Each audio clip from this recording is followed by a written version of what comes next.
Yeah. What's up, man? Hey, man. Good day this morning. My gym opened back up. So I Yeah, got that's huge for after it a little you. bit. Yeah, man. And it feels great. It feels great. Nice. So, I uh and then I of course love I've been that. looking forward to this all week. I love so for everybody who doesn't know, and I got busy yesterday, so I didn't get to set up the proper notification. But Chris Merrick Hughes is our guest today, and if you don't know his work, you know his work. Yeah. Yeah. It's inescapable. It is inescapable. We were talking about we were on the phone the other day talking about his time in Adam and the Ants back in the olden days and how they went to Disneyland and bought the pirate hats and stuff. It's such a Yeah. great story. I Making guess it for the happen. audience, those guys bought some pirate hats there at Adam and the Ants, and they had sort of I don't know what would you call their look? It was They look like pirates. they looked like pirates. Yeah, They were certainly the leaders of the new romantic movement. yeah. But between the face paint and the pirate hats, they were And like going the for something. colonial war uniforms and Yeah, stuff, right. and the Uh-huh. puffy shirts. Epaulets. Yeah. And so to throw some pirate hats on, they probably thought, like, hey, this is going to be hilarious. We probably didn't even notice. They're like, of course they've got pirate hats on. Yeah, that was part of the thing. I certainly didn't notice. That was just what rock stars looked like. When I ask you about Adam and the Ants or Adam Ant in general, just that whole sound from that era, what comes to mind? Like what memories, what feelings, what do you think about?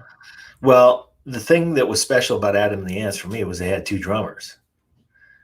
And I didn't know that was before I even started playing the drums. So that I didn't know that that's what was special about it, but they just had such a, booming rhythmic sound. And then if you think about the fact that he's, was a co-producer on that stuff, just his body of work as a drummer is terrific, but his body of work as a producer is really where he's made his mark. So the producer part of it was just, like a tradesman who becomes a great real estate developer. Like, well, this guy used to hang sheetrock and now he builds 300 houses at a time. And that's Merrick. Yeah. And then how choppy would you say he was from that era? I mean, obviously you grow as a musician and everything else, but is the drumming particularly complicated with the two drummers, or how do you characterize that? No, that's a different set of challenges having two drummers. Also, I mean, one of course, my favorite drummer is Rich Uggan, and he was co-drummer with Billy Shoes Johnson on the MC Hammer tour that everybody saw, because that thing went to 212 countries or something. But the challenge there is much like the way that we host, where you want to do a bunch of things, but the magic comes when you stay out of the way. Mm-hmm. And the thing is, as we've grown as a show, you and I have developed a chemistry for staying out of the way together. And when you have two drummers, you can't be overly choppy. You have to make it so that everything you play is absolutely important. And when there's two of you, it multiplies the task, and it makes it so that you have to be, there for the other guy, but complimentary for the other guy. And you have to make it so that your hearts beat as one. So, yeah, I think he had that going for him. And I think that informed his production, because when you have that amount of cloud or mud that's possible because people get too busy, as a producer, if you look at the stuff that he's done, there's been plenty of productions that he's been on, songs from The Big Chair, for instance. There's a lot of instrumentation there, but a lot of it is back in the mix, and a lot of it is there for color.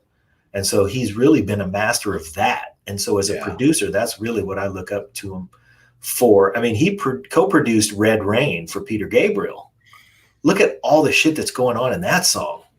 I think that had Manu Katché on the drums, and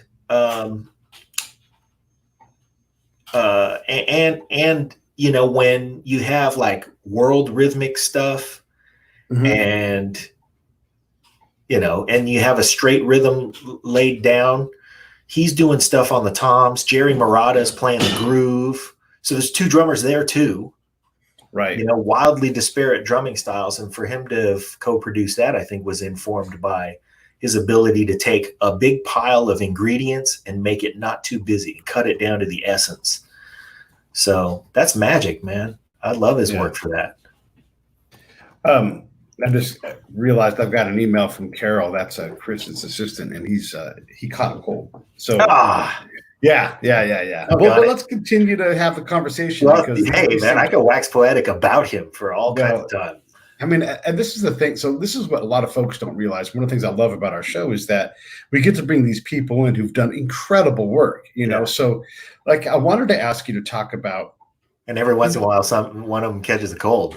Yeah, when that happens. And look, Chris is great. He's going to come back. We're not worried about that. He's a pro. He's been on the show before. Yeah. We love him. How does drum corps differ from having, say, two drummers in a band? Because now you've got multiple drummers. No, it informs that completely. I mean, because there's so much going on. Number one thing about a drum corps is that you create volume of sound with number of guys. So if you've got 10 snare drums, they're all playing the same part. You cannot afford to get messy. You can't afford to get messy. You can't afford to get muddy. So you have to absolutely be 100% synchronized, not only synchronized, but synchronized in technique. So what happens is that you rehearse that so much that you spend an entire summer on tour with a drum corps, but you spend the whole winter and spring preparing for it. And you become, again, your hearts have to beat synchronously. So you become stylistically the same. You start to make fun of each other because, it's a bunch of dudes, a bunch of chicks too, but it's a bunch of dudes in the drum line, especially the snare drum line. You start to make fun of the guys in the ways that they play. And the caps there are so subtle, like, oh, check out Kevin, the way his, he likes to limp wrist his, whatever. And you start to pick each other apart that way, but then you also start to play like each other. And you have to. That's what the hours do.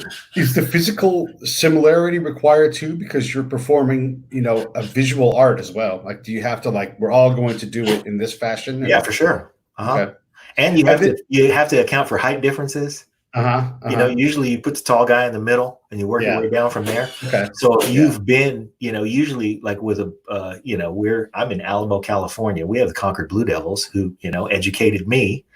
And the thing about that is that's at that level, whether it's, there are several who are the perennial favorites, the Concord Blue Devils, the Santa Clara Vanguard, the Bergen County Cadets over in New Jersey. And what happens there is that's an all-star team. People relocate to participate in that activity. And when they do, it's a matter of, like you're putting your life on hold for that year to go do that. And when you do that, sometimes you show up as the that syndrome where the all-star shows up and says, hey, I've been the all-star. Well, guess what? They're not the center snare anymore. The captain of the team is the center snare. And then you guys hear gave it to the tall guy. So now you got to march on the end, which is a different dynamic because you have to move differently. Yeah. Why they put the guy with the shortest legs on the end, I'm not sure. But, well, drill and ceremony in the Army is the same way. When they say wheel right, you're like, oh man, I got it. Your ass. And you got to look like you're not hurrying. And then the guy in the end, he's just in place. Like I have to turn so slow because the other one's like, it's like the kid on the inner tube on the ski boat. 1 degree steps. Yeah. The pole's not moving, but that kid on the inner tube, he's bouncing around everywhere. Yeah. It is the same. But when you've got that much going on, so there's, the snare section, there's the tenor drums. That's the guy with the 5 or 6 drums in front of him. Right. And then you have your bass drums. That bass drum section, they operate as a whole. That's a unit all in itself. And then the pit guys are usually 3 or 4 guys who are bouncing around between timpanis, mallet instruments, marimbas, etc. And there's a lot of, you create volume with number of people, but it also has to be clean because you got so much going on. In the in the drum corps, when you guys are out or in marching band or whatever, let me just say this: in the military, in my case, the Army specifically, the commander is never out of step. Right. They let you know whether they That's the mean to or step. not. That's the step. Does that drive the bass drum, or is it the other way around? Does the bass drum drive how everybody marches in those kind of situations? No, the drum major does. Okay. Yeah. The drum major, though, is way in front of the bass drum. Yeah. So well, the reason for that is because if you're listening for sound, the guy on one end of the field is going to hear something different from the guy on the other end of the field, right? So you can't lead it by sound because there's delay in that amount of distance. So everybody has to be synchronous with what they're seeing. And that's what the drum major does. So it really is the commander again, but it's just the drum major in this case. Yeah, he's the commander. Right. And so as long as did you ever do any of that drill stuff? Oh, I did a bunch of it. I was one of the guys that just was, I looked good in the uniform. I was tall. Like we did this whole thing where like in mass, you do like 400 people in a formation and they'd form you up and like everybody's just standing wherever they're standing by their friends. And then they go, and then there's these drill and ceremony calls they do. Like if you are taller than the person in front of you, tap them on the shoulder and move forward. And then so you go, and everybody kind of sorts and they're like, right face. If you are taller than the person in front of you, step forward. And so y'all get it. And then the whole formation just kind of blankets arranges down, itself. Yeah. And then they try to put the tall guy as the pivot. Try. But then someone inevitably is like, on this one command, though, like it's going to be the wrong direction, because you got to move around. You might have to make a left and a right turn. Yep. And you don't just go like when you in mass march like that, you do a wheel. And so you're trying to make things work out and look right and everything. But yeah, it's a little crazy. And again, the bass drum is nowhere near where you are. It's off in the corner somewhere. And they're just watching that commander. Boom, boom, boom, boom, boom, and then maybe there's horns, but it's all based off that commander who's marching. And then the next commander that comes in, as that one unit parks itself in the formation, different guy. Shorter, taller, who knows, And they're all trying to march at like an 82 step per minute kind of cadence or whatever the number is they're all trying to do. But if you don't practice that all the time, you're shitty at it. Yeah, of course. Yeah. Well, here's an idea. We have our guest today was to be Chirs Merrick Hughes, and he called in sick. Now, this is what happens on a live show. So this is what I'm going to ask our viewers who are tuned in with us right now. Let's just talk about him, his work, Tears for Fears, Peter Gabriel. If you have any questions of any of that stuff. By the way, speaking of Peter Gabriel, not speaking of Peter Gabriel, speaking of Jerry Marotta, I've yet to meet Jerry Marotta, but of course we've become friends with his brother Rick. Yeah. So, we ought to have Jerry on the show at some point soon. Jerry Marotta was best known for his work on all the Peter Gabriel albums. And the reason we brought this up, if you tuned in late, was Chirs Merrick Hughes co-produced Red Rain. And we talked about that for a moment. But I bring this up because Jerry posted a picture yesterday, I think, on his Facebook page. And it's a picture from many years ago of him and Rick and Vinnie Colaiuta and Bernard Purdy. And they were all fairly young men. Yeah. Just young, just young guys. And of course now it's probably 40 years after that picture was taken. So they were just young lady killers back then. And I'm sorry, I didn't mean to interrupt you. No, I just want to, so if anybody wants to chime in on any of those subjects and we can debate any of those topics. Yeah, for sure. Like this is, if you ever want to participate in the show, this is the day to do it. Yeah. Someone like Jerry Marotta or Rick Marotta. I mean, these guys play for they're top tier. You don't get higher tier than these guys. No. When someone like Chris says, "Hey, I want to get somebody," what makes him pick up the phone and call Jerry or Rick instead of say JR or fill in the like Bernie, Purdy or Vinnie Colaiuta, whoever it's going to be.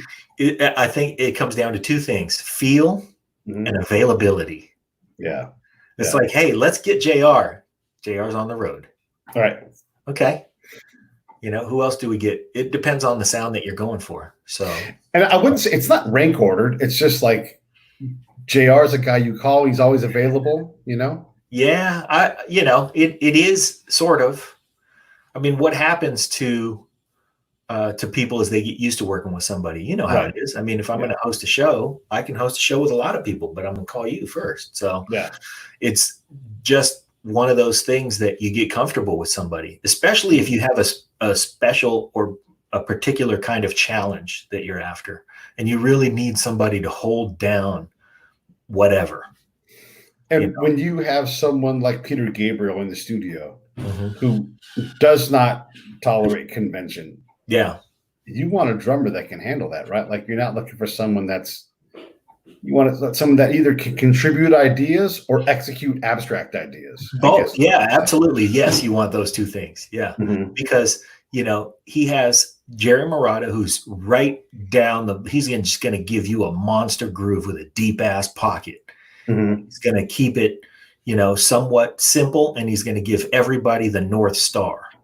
Yeah. And that's Jerry Marotta. And then you've got Manu Cachet, who speaks drums with a French accent. And I don't know where he's from. He's probably Moroccan, or he's from somewhere. And what does that mean? What does that mean? Speaks with an accent, But what does that mean, though?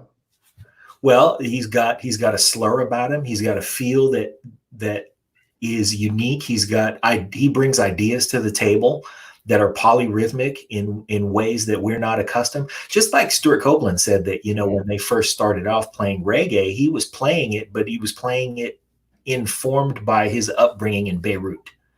Right. So a lot of the stuff that he was hearing growing up, a lot of the Arabic stuff where the backbeat was on 3. Yeah. That is a whole different thing. And who could have played the drums for the Police besides Stuart Copeland? Yeah. Somebody really good. The thing is, Pete, even you're not a drummer, but become acquainted with a lot of the greatest drummers in the world. Who could have taken Stuart's place? Yeah.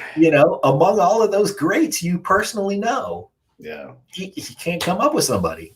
Yeah. Somebody really, really good and comfortable with. Think about what they all had to go through to get to where they got. And they all had to be musically solid.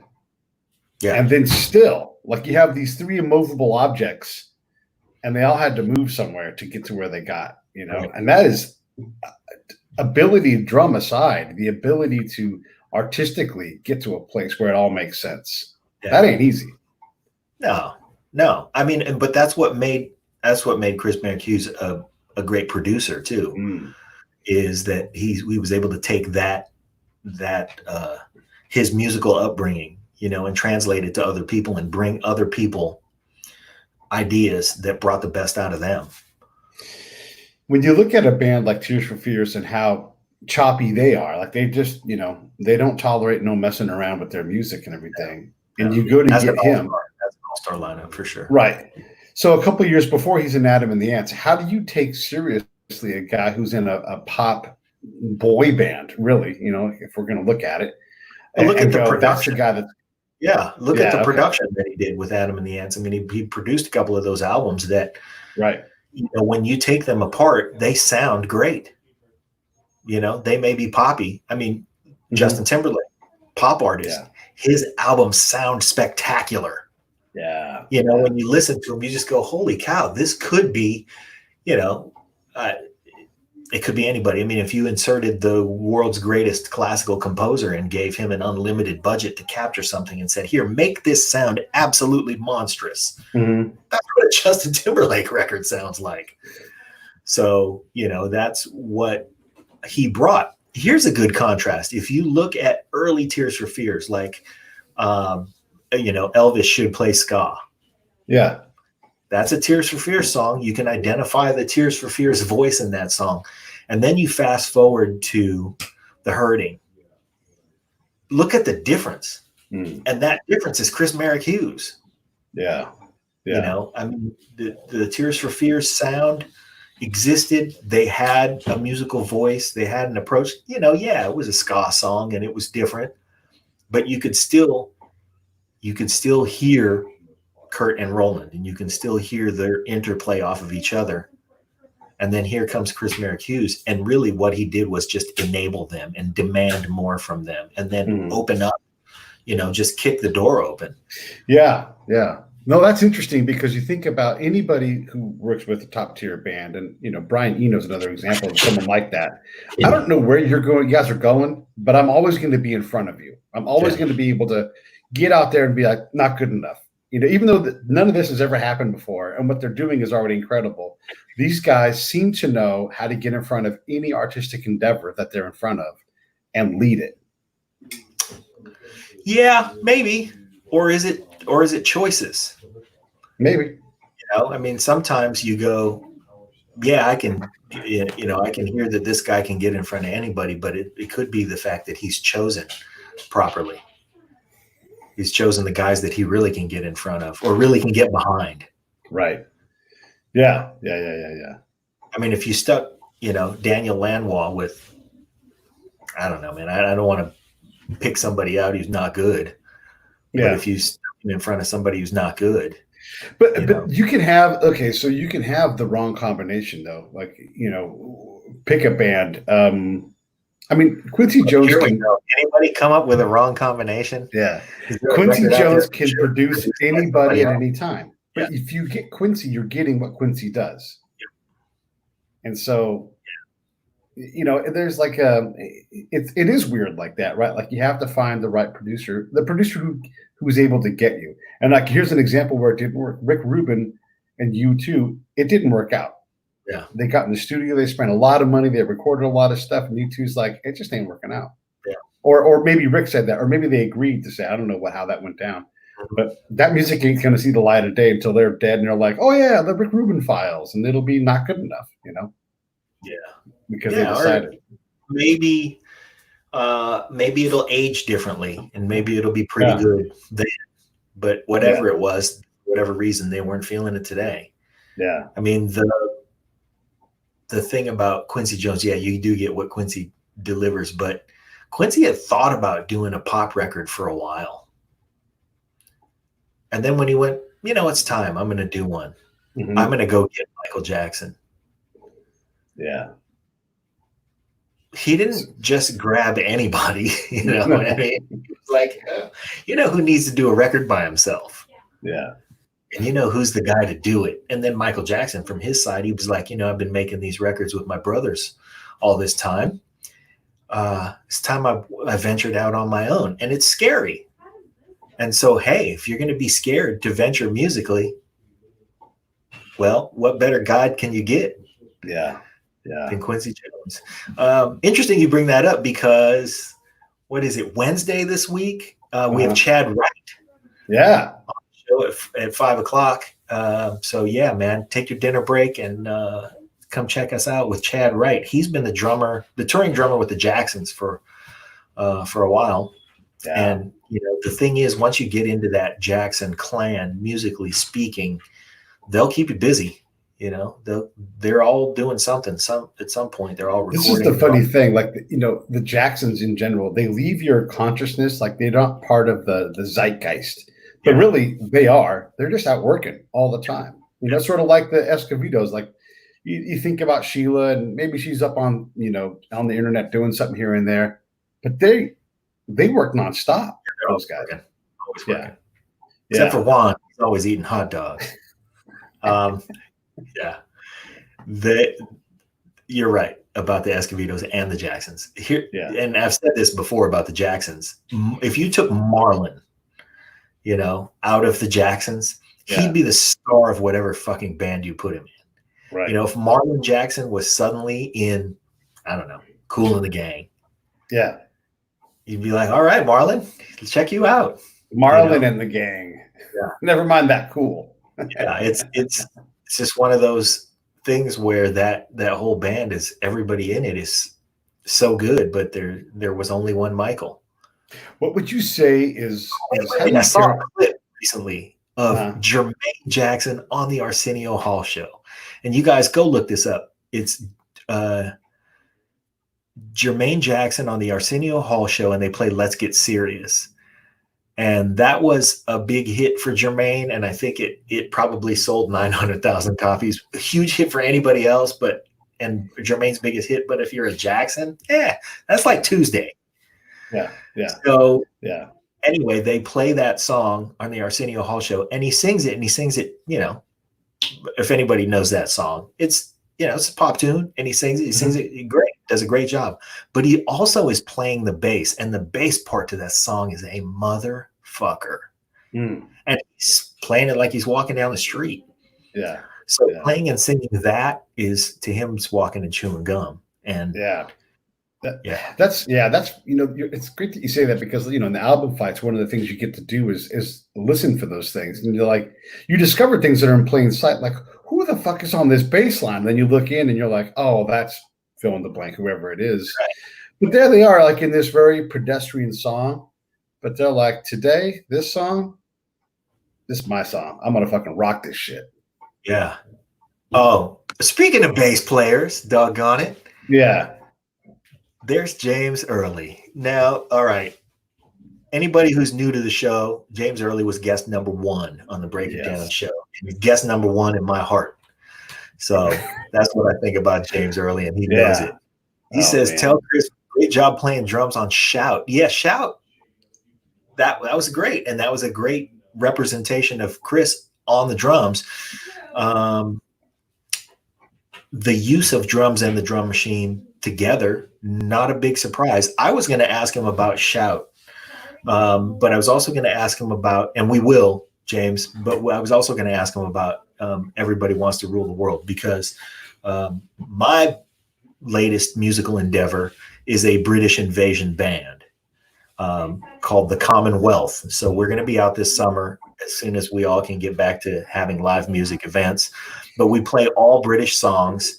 It's Andy and Alex, who you inadvertently introduced me to. But it's all British songs, and one of the songs we play is Everybody Wants to Rule the World. And that song is, I'm convinced that the subdivision on the song, and the subdivision and the beats usually played on the hi-hat. So that's the quarter note, the 8th note, 16th note that keeps the beat going, and then you have your backbeat on the snare and whatever your bass drum's doing. The subdivision on that song, I'm convinced, is a shaker on a drum machine. And then everything else besides that is, it makes sense. It's all perfectly timed. But I have to ask him how he produced that song and how he built it, because it's going to influence how I choose to play it. Because honestly, I just can't keep my hand going that fast that whole time. Play it's like dotted 16th notes, which I do that for a little while, but after a while, I'm old. I have the endurance for that with my right hand. So cut back to 8th notes, and I've seen Chirs live where the drummer plays 8th notes or the dotted triplet on his hi-hat instead of that. Okay, let me translate for everybody. Like how that song goes. The subdivision is. I'm convinced he does not play that all the way through, and I've seen them live where the drummer was just playing just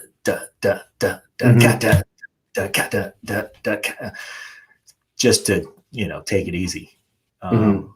There's probably a drum machine underneath that.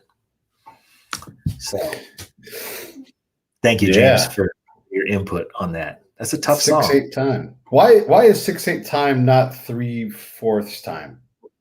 Because it's based on 8th notes, not quarter notes. Okay. Yeah. Nice. That's the only reason. Because it is divisible by 3 and of course divisible by 8, but it's based on 8th notes. Okay. This is funny. And anybody out there, if you see James Early playing any place, go watch that performance. Absolutely. James Early is a monster on the bass, and he's subtle. He's a subtle monster. He's like Frankenstein in that scene in the movie where he gives the girl the flower at the lake. Yeah. He crush, but he's going to hold back. Yeah, James says it was a drum machine in the studio. Yes, in the studio, they actually played they played a song called, it was a, oh, doggone it. What was the name of that song? I think it's in our set too.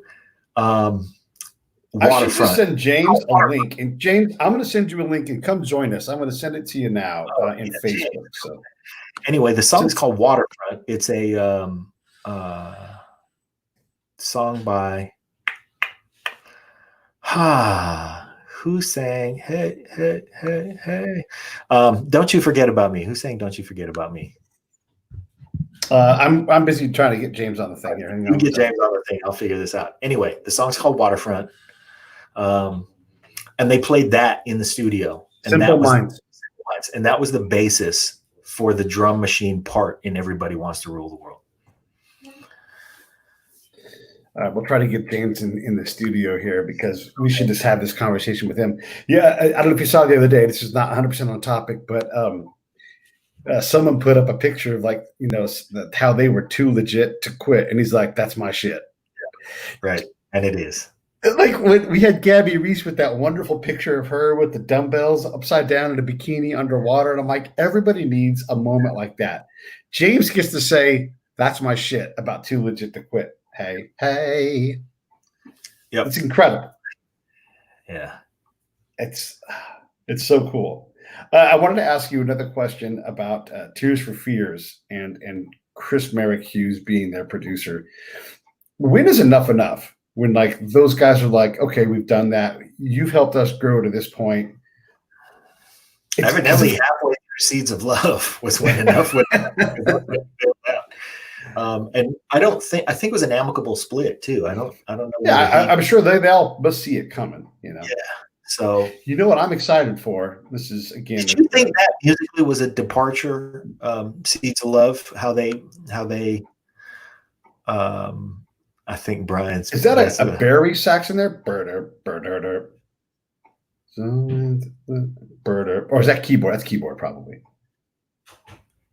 That's a good question. I have to go back and listen to that. I have to go back and listen to that. Is it a departure? I don't know. I mean, I think it's in that phase where they had to figure out what the next songs were going to be, you know, and you have the ability to have a hit. I don't know. I don't like that song. That's what I'm going to say about that song. Yeah, it's fine. I'm not mad at it. I'm not going to turn it off. But you know, when you hear a band turn a corner and you're like, you know, catchy, but they did. They turned a corner. Yeah. I liked it. Not my favorite. Right. That's kind of what I'm saying. Yeah, it's good. Mm-hmm. It's still better than most. Maybe if they were saying something different, maybe lyrically that song let me down or something. Okay. I mean, sowing the seeds of love is a nice idea, but it's just like, you know, hey baby, fuck, you know, yay, party. It's just like at some point you have to say something different, you know, and maybe it just wasn't different enough for me. By the way, I have never written a song at all, and I would probably write a hey baby, fuck, hot chick pants kind of song. So let's just understand that. I've got no business. Yeah. The movements in that song I really like. I really like the way that it moves. Man, I watched and listened to somebody on an SSL console remixing Long Train Running by the Doobie Brothers. Oh, wow. Okay. That was fun to watch. So if you guys are bouncing around on YouTube later and you want to see something interesting and you're into that kind of thing, just go to YouTube and search Long Train Running SSL mix or something. Yeah. That's fun. And it's not the only video in there. I think they do a bunch of other things. They do some Fleetwood Mac and stuff. And what happens is you figure out that there are parts of the song that are buried way in the mix that you never realized were there. And then he does things like EQ the cowbell. Mm-hmm. And you go, oh, that changes the complexion entirely.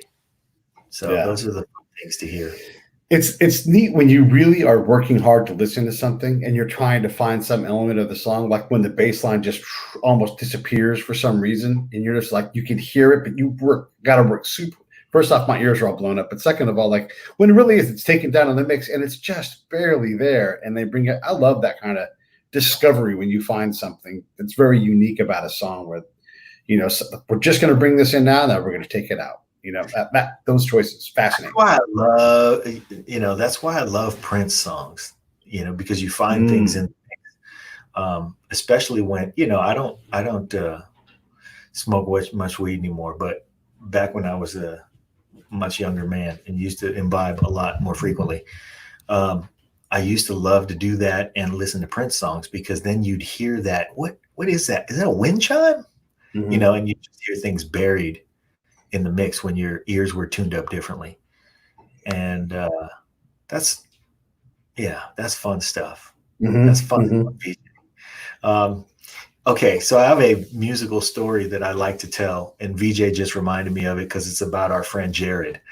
I gave Jared a ride home on the very last day of high school. Nice. Okay. And I was rolling. My dad had this 78 Caprice Classic that, he had moved on, and that was a spare car. So I was driving that. And what happened to be in the tape deck of that car at the time was Parade, which was the Prince album that had Kiss on it. And Jared was in the car, and I was giving him a ride home. And then for some reason, by complete coincidence, fast forward 2 summers later, and we ran into each other at Bud's Burgers when there used to be a Bud's Burgers on Springs Road. And, we're getting caught up.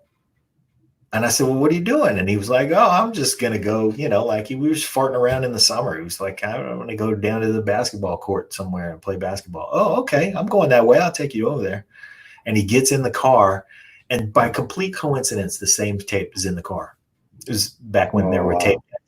The same tape in the car. And he gets in, and I start the car, and he says, well, you've been listening to this. It's the last time I saw you. Yeah. I've been saving for a new album.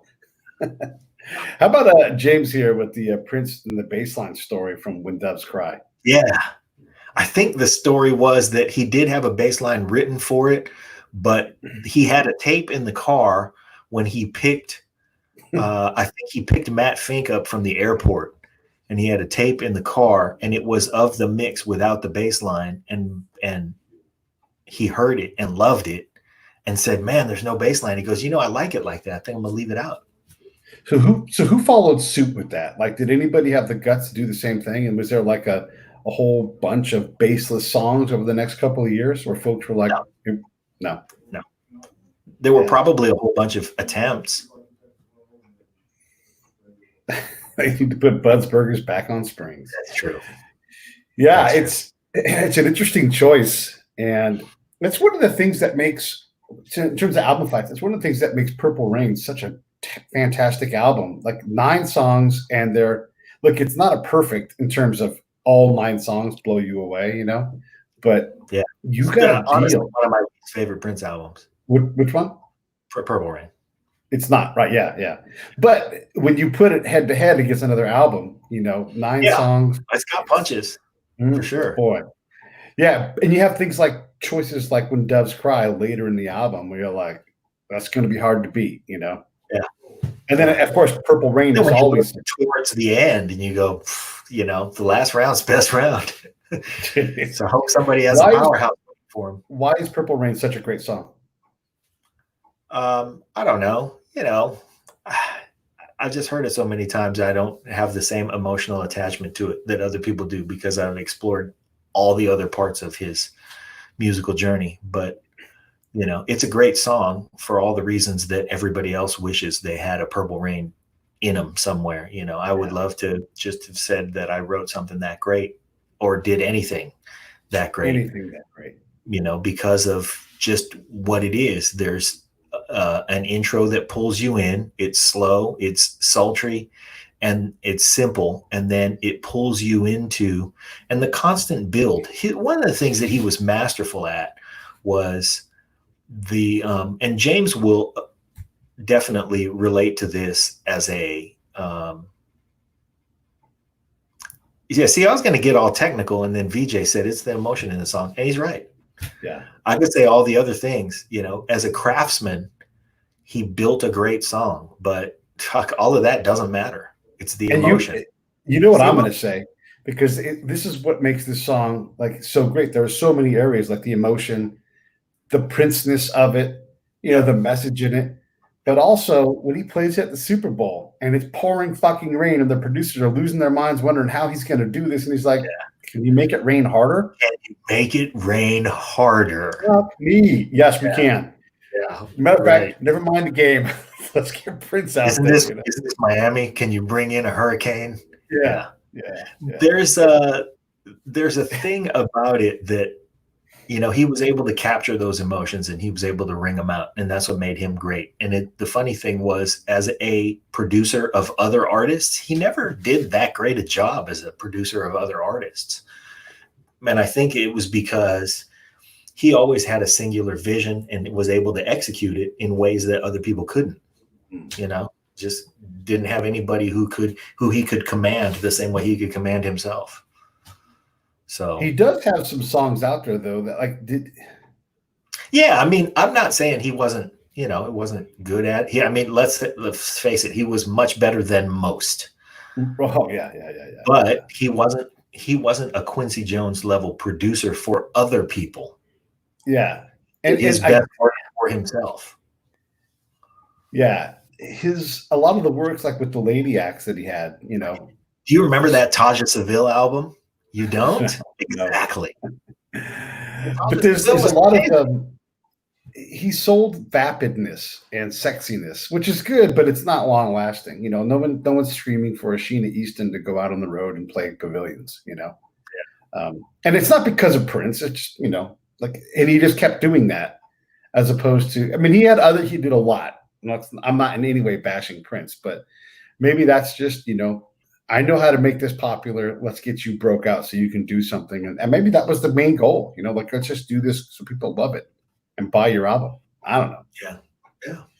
Yeah. And hey, who can argue? Yeah. What, I don't know what Purple Rain's about either. I like it though. What is your favorite Prince album? Oh man, I really like the Rainbow Children a lot. Mm-hmm. It was a lot more collaborative. I really like Diamonds and Pearls a lot. I like the funny thing was I like that album for the other performances on it. I mean, because other people being able to work on a Prince composition, like Rosie Gaines, masterful work on that record. Levi was great on that record. There were a lot of great songs on that record, and it was, I think he was at the height of his powers as a producer when it came to polish, when it came to that make it sonically a masterpiece. That kind of thing that we talked about with the Justin Timberlake records. That's when he was at the height of his powers. Yeah. So I was just reflecting on that great video of him playing the Super Bowl halftime show. And he asked the best, as a performer, as someone who asks questions for a living, you compare what they do on stage and everything, how he hosts his show. And he asked the best loaded, closed question ever. Can I play this guitar? Yeah. During Purple Rain. Right. Yes. Yeah. When this is what we're waiting for. Yeah. No, of course it's yes. Yeah. He just had the ability to get everybody to go in one direction, which goddamn, we need some of that right now. I had a friend, my friend Bill is a connoisseur of blues music, and we had a Facebook post on the Mount Rushmore of guitar players, and of course, Jimmy Page and Eddie Van Halen, blah blah blah. But I asked the question, and a lot of people said, and I started it off with my Mount Rushmore, which of course included Prince. Yeah. And then a lot of people had varying, some people went the Clapton route. Some people went the B.B. King route. Some people went the Jimi Hendrix route. But the common denominator among all of them was I'm going with Jimi Hendrix, Ernie Isley, Prince. Mm-hmm. And somebody else would say Johnny Guitar Watson, Prince, and then somebody else would say Eric Clapton, Prince. And then he was like, what is with all the Prince? Am I missing something? And we were like, yes, motherfucker. Yeah, you're missing something. And then people started sending links. And one of the links was if you actually if you go on YouTube and search the words "world's greatest guitar solo," what you Yeah. come up with is the induction of George Harrison, I think, into the Rock and Roll Hall of Fame, Yep. and that performance of while my guitar gently weeps. I don't think it was an induction. I think it was a tribute to him because it was right after he Yeah, passed. that's exactly right. Yeah. So it's like Jeff Lynne, Tom Petty's running the band. Tom Petty's running the band, and then and George Harrison's son, who's also an amazing guitar player. Yeah. And then they bring Prince on just to play the solo, and he comes in and just burns the house down, and all the other guitar players on stage just stand back. I still don't know where his guitar went because he goes like this and throws it in the air, and I'm like, it's like magic, it's gone. His roadie was standing in the rafters, and that's not a pass you don't catch. And you see those guys communicate. You see Tom and Prince paying attention because he's like, we're just going to clear this out. However long Prince wants to melt everybody's faces, like Brian's saying. Yeah, he gets to do it, and he did. And that's the first off, they're not going to screw it up, but that's the respect he gets. They know Prince gets all the space he wants. James chimes in with "Dirty Mind." Mm-hmm.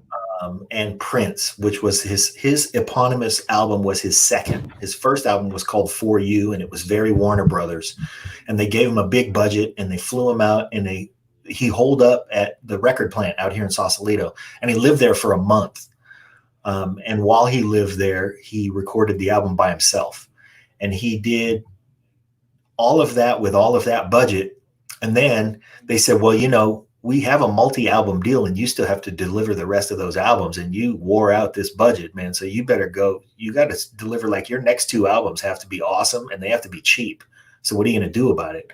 So he went back to Minneapolis and he recorded Prince and Dirty Mind, one after the other, and then and did those kind of on the cheap. But those were both better than the first one. And the first one, by the way, he recorded at age 19 alone.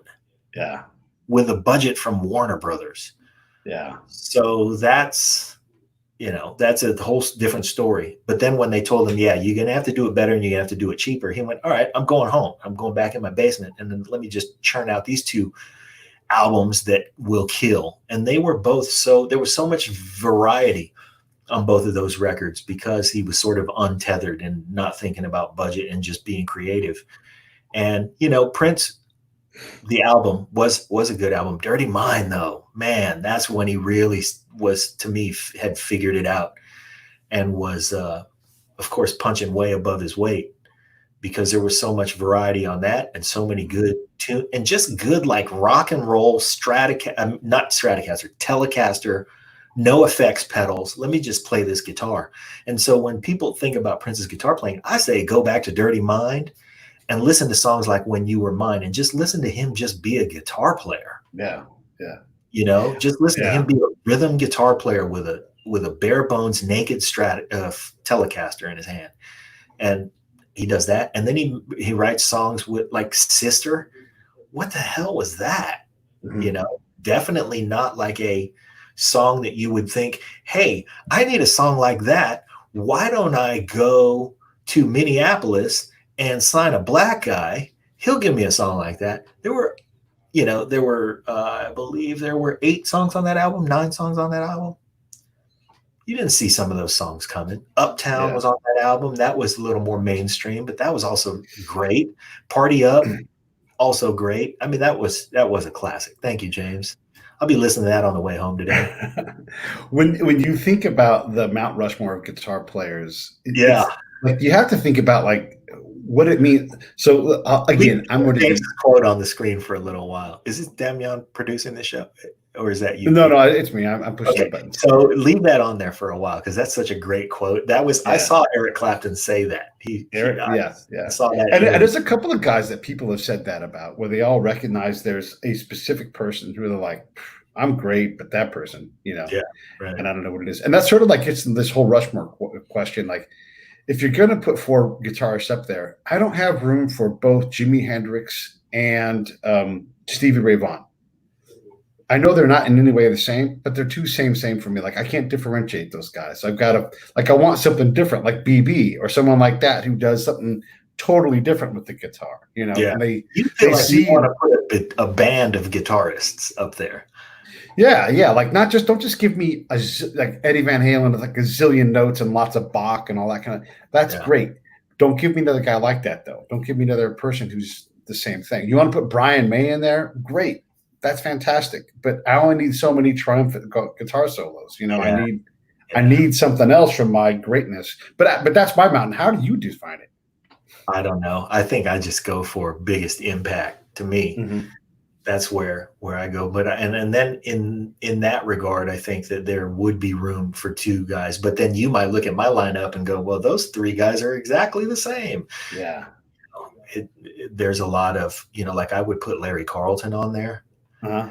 And then I would put, you know what? Next week we have Elliot Randall. Speaking of world's greatest guitar players, I don't know. This week. That's this week, right? That's Friday, right? Friday. We got all kinds of great musicians. Tomorrow is Brian Dunn. Yeah, man.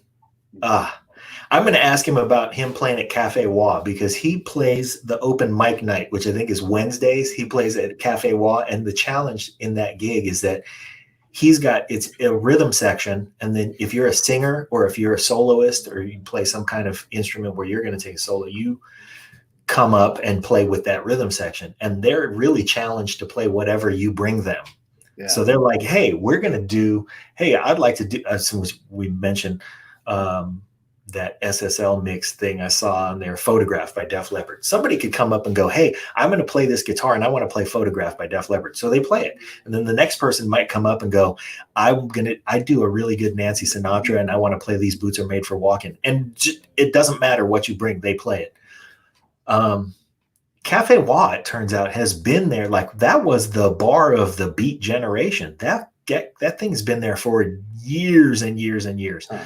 So, and then before that, I'm just going to ask him what it's like to play in a historic place like that. To be able to play in that band, because really that's what he does for a living. It's just so everybody listening. And then I'm also going to say these words. The other day, Richard Lackey and I were talking about, because we're always trying to sort out like ideas for music-based shows. And we were looking for the greatest American band. And I'm like, look up right now, because every time I hear the number, it blows me away. The band with like the most top 10 hits anytime in the last 50 years. And you know what that band is? It's Hall & Oates. Hall & Oates. Yeah. Okay. 16 top 10, like one top 10, and you got paycheck coming the rest of your life. Wow. 16 of them things. Yeah. They did okay. And man, and so then you have, and a lot of different variations of things. I mean, if you listen to, Private Eyes versus Sarah Smile versus, they did a lot of different things too. Daryl Hall and John Oates are so great. They turned Blue Eyes Soul into a compliment. Yeah. Right. I mean, it's crazy. It's because he never wanted to be a Blue-Eyed Soul artist. He was a soul artist. Yeah. And I saw this interview with I don't know the guy's name, but he was the leader of the band Player. They sang "Baby Come Back, Baby Come Back." Mm-hmm. And one of the things he said was that they were in he goes, nobody knows who Player is, but I'm fine with it. One time we did a we did a show where we played on the bill with Hall & Oates, and Daryl Hall I was hanging out with Daryl Hall, backstage, and we were having a great time, and he's a great guy. And he goes, you know what our most requested song is? Baby Come Back. So everybody thinks that's a Hall & Oates song. And hey, you can see why. If you write a song that everybody thinks is a Hall & Oates song, probably a pretty fucking good song. And thank you to Hall & Oates for making my song sound like your song, so I can get hired all the time. Yeah, exactly. It's funny. Yes, so Brian Dunn, this will be his third appearance on the show. He's a homeboy now. We just, we just text each other. Check in. Yeah. He's really cool dude, and his thing is also variety. Are they still doing Live from Daryl's House? Yeah. It's become so big. They're always trying to sort out money and contracts and where it's allowed to be and stuff. So, but and that's like that Cafe Wah reference. Whoever shows up, the OJs, the Bacon Brothers. I mean, I just did a really wide, like it doesn't fit on the screen. Yeah. You know, to go from one to those things and to say Chromeo. we're going to do this song in this way. Yeah. You know, like when gosh, I don't know. I mean, any one of them. There's so many. Kenny Loggins comes on and says, "I want to do it this way," Right. and they do. Yeah. And they really don't practice. I mean, yeah, they work things out. The point of it is not to practice. Right. They just work out like, I'm going to drop out here, you know, that's it. And then they get in there and do it. They might do one run through. Yeah. And then they tape. And that's how it goes. So we have Brian tomorrow. Yeah. I'm really excited for this conversation with Chad Wright, man, because we met him at NAMM, and he's such a great dude. And this is the thing. We have all these great guests on the show, and we bring them on because they accomplish something that we appreciate. But for some reason, they always end up being just great, great guys, great ladies, whoever it is. So I feel like, man, we have like some karmic attraction where if somebody comes on the show and we want to get somebody onto the show, it's for every good reason. And not to call anybody out, because I won't do that, but someone challenged the diversity of the show, and I'm like, you're welcome to step in that landmine if you want to. Yeah, I mean, come on, you know. If our show can really legitimately be accused of anything, it's being too diverse. Too diverse, yeah. Okay, and I'm always looking. Hold on, if you could pick any musical artist to play with, who would they be, and what songs would you play? Oh, that's a great question, Mary. Yeah, I always wanted to be under the tutelage of Prince, even when I was a metalhead. Mm-hmm. You know, when I was playing in metal bands, it would be like everybody would be like, "Yeah, man, what have we got to open for Zeppelin? What have we got?" And I would always say, I love this band, but I'd leave you guys in a hot minute to play for Prince. Yeah. Why didn't you just go out there and just play drums in front of his studio until he said, "All right, motherfucker, move in"? Yeah, because I wasn't that smart or stupid, depending on how you look at it. Yeah. No, and I say that, but I've never been good enough to be in that band. And I'm pretty good. But yeah, you're pretty good. Yeah. Levi is. I know how good Sheila is. I'm not that good. So if I was that good, he would have found me. And he would have found me because he always looked in the Bay Area for his bands. Whenever he was putting musicians together, he would usually grab Sheila and go, let's go around and show me who's really hot right now. Mm-hmm. They'd go around and they'd find guys like Levi or Rosie or Bonnie Boy. How long did people last in a Prince band? People last in a Prince band. Levi had a really long tenure in the band, but most people only lasted maybe 3 or 4 albums because nobody could keep up with that work schedule. He just worked too hard and too long all the time. Mm-hmm. And ultimately is what wore him down and required the medication that he was on that killed him. So Prince is in your band. What's he doing? You do what Prince tells you to do. No, this is your band. This is your band. You get to pick. So I'm not an idiot. I am in there because I am in Prince's tutelage, was every single person who ever shared a stage with Prince. Okay, so you're playing drums in Prince's band. You get to pick the other members of the band, though, because Mary said so. Because Mary said so, yeah. Yeah. Who else is in the band? Well, his favorite, I'm just going to go to the people that he had in his band are the obvious choices because they were already there. Matt Fink, awesome. Terrific. He had Renato Nito, great keyboard player. But now I'm just going to name a bunch of people nobody knows. And the point of Mary's question was, I would have loved to have played in Van Halen. Mm-hmm. That would have been awesome. I would have loved to have played in Chicago, Mm-hmm. So if I was really good and had really been a studious player, I probably could have studied with Dave Garibaldi enough to learn all the Tower of Power songs to the degree where when he quit for several years and they brought in another guy, who knows, maybe I would have been that other guy. Yeah. What about what other? So if someone else, Hey man, right on. Glad you jumped in. Yeah. Hey, our guest today was Chirs Merrick Hughes. Yeah, he got sick. What are you gonna do? He called in sick. He'll be on the show again. He's a friend. This is his second appearance on the show, and he's always glad to come back. So we'll rebook him, and we'll talk about him. But this has been a fun. I want to ask you one more question. So one more band, the drummer needs carpal tunnel syndrome. You're just going to be around for a few weeks, and he's going to be back. What band do you want that to be? Ooh, Hall & Oates. Okay. Hall & Oates. All right. And God bless, Brian. We don't want you to get hurt. We want to. Yeah, no, not that I could fill those shoes, but that's completely for my desire, not for everybody else's happiness. And what band were you like, fuck no, I can't do that job? Oh, like what line them up. There are many. Let's just go with like, you could pick a band like Chicago, because I would love to have played in Chicago, but holy cow, what a monstrous gig that would be. Or man, I don't know. There's a lot. Weather Report. Nobody can play drums in Weather Report. Yeah, that's true. Well, we did an hour, and we'll get Chris on again soon. We'll put a regular podcast episode out in a little bit here, a couple hours, and we'll just keep going and doing it. And four more great guests this week. Big week last week. All kinds of great stuff coming up. Just keep coming back. Make sure you guys subscribe when you get a chance. That's the best way to find out what's going on. What else, John? Do it. Just all of that stuff. James, come do an episode with us. Yeah, James, let's do it. It's time. All right, I'm going to sign off. All right. See you guys.